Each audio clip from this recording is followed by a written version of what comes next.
তুমি ভাবছো ওই মানুষটাকে কষ্ট দিয়ে তুমি সুখে সংসার করবে, তবে তুমি হলে সবচেয়ে বড় বোকা।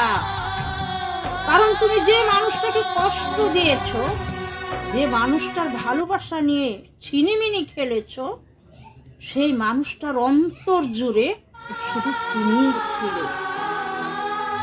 তুমি এমন একটা মানুষকে ঠকিয়েছো যার হৃদয় জুড়ে শুধু তুমিই ছিলে।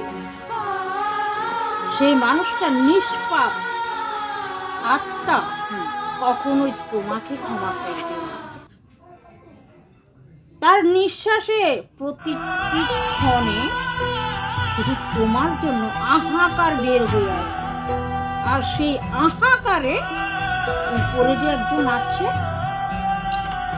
তিনি কেঁপে উঠবে। কেউ কাউকে কষ্ট দিয়ে সুখী হতে পারে না।